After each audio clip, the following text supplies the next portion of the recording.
ఇస్తానని ప్రకటించాడు. ఎలా ఇవ్వాలి అది అనేది వాళ్ళు చర్చించుకున్నారు, నిర్ణయం తీసుకుంటారంటే నేను మాట చెప్తున్నాను మేడం. ఓకే. ఇప్పుడు ఇల్లు గాలి ఒకటి ఎడుతుంటే సొంతంగా ఇప్పుడు అడిగిందంటే కోడొచ్చి నిజంగా 5 సంవత్సరాలు ముఖ్యమంత్రిగా పనిచేసిన జగన్మోహన్ రెడ్డి గారు కానీ 151 సీట్లు కలిగిన ఎమ్మెల్యేలు ఉన్న పార్టీ కానీ ఈ యొక్క విషాదకరణంలో వాతావరణంలో ఏం చేయాలి మేడం? చేతనైతే సాయం చేయాలి, దమ్ముంటే రక్షణగా ప్రజలను ఆదుకోవాలి. జగన్ గారు చెప్పేవాళ్ళు కదా, నా ఎస్సీ, నా ఎస్టీ, నా బీసీ, నా మైనార్టీ అనేది. అధికారం భోగానికి కనిపించడం లేదా? వీళ్ళందరూ ఎస్సీ, ఎస్టీ, బీసీ, మైనార్టీలు కాదా? ఇంత వైసీపీ నుంచి విరాళాలు వస్తున్న ప్రకటన వార్త నేను వినట్లేదు. ఊరికే 4 ఫోటోలు, ఒక మంచినీళ్ళ ప్యాకెట్, సొంత చెల్లెలు షర్మిల గారు వెళ్ళిస్తున్నారు. ఇంకా ఆవిడే ఏం పద్ధతి ఇదేనా? ఆయన వాయిస్తుంది ఆవిడ.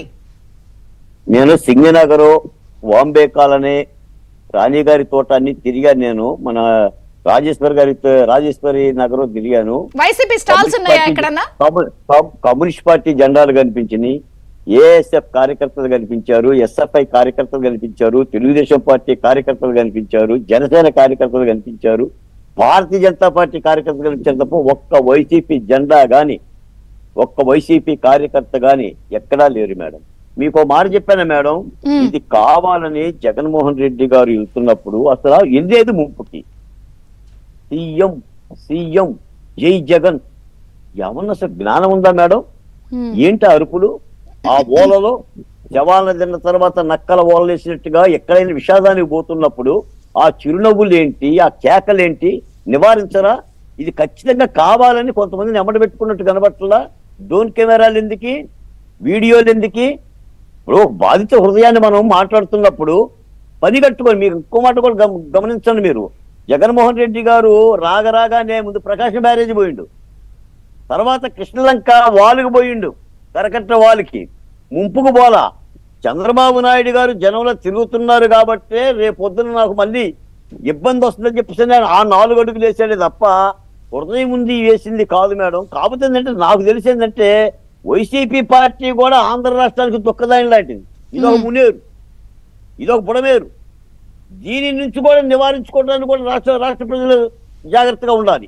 మేము బుడవేరు ముంపుని ఎలా నివారించుకోవాలో నాకు తెలిసి చంద్రబాబు నాయుడు గారి చేతిలో బుడమేరుకి శాశ్వత పరిష్కారం దొరికినట్టే మేడం. ఎందుకంటే కాలేయ మర్దనం చేసినట్టుగా బుడమేరుని ఆధుకరించడం కానీ, దాని యొక్క నీరుని డైవర్ట్ చేసి కృష్ణా నదికో మరొక చోటుకో కొల్లేరుకో పంపించడం కానీ ఎట్టి పరిస్థితుల్లో చంద్రబాబు నాయుడు గారు ఆగరు. ఎందుకంటే ఆయన ప్రమాదాన్ని ఒకసారి చూస్తాడు.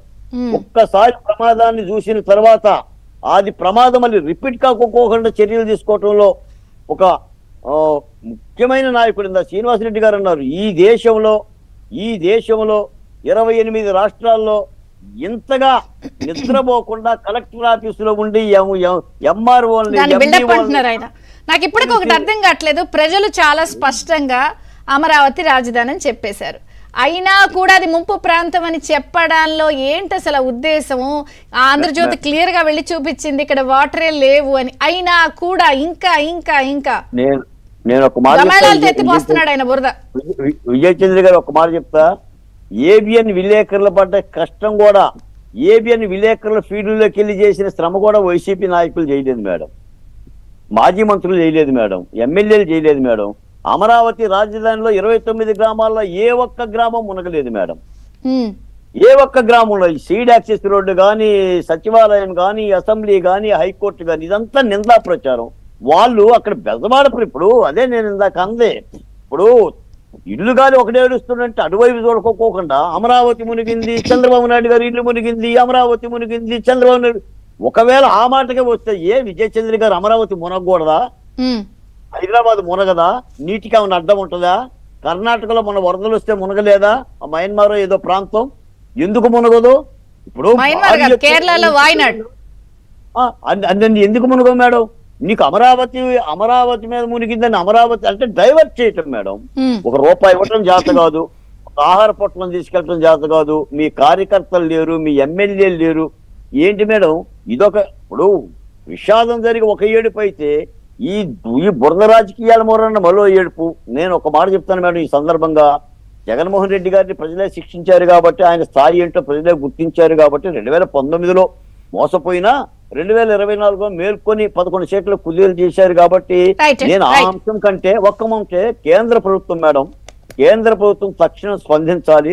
ఈ రోజున ఆ యొక్క పర్యవేక్షణ బృందాలు వస్తున్నాయి, తక్షణ సాయం విడుదల చేయాలి. ఎందుకంటే ఇది ఒక్క రాష్ట్రమే ఆదుకునే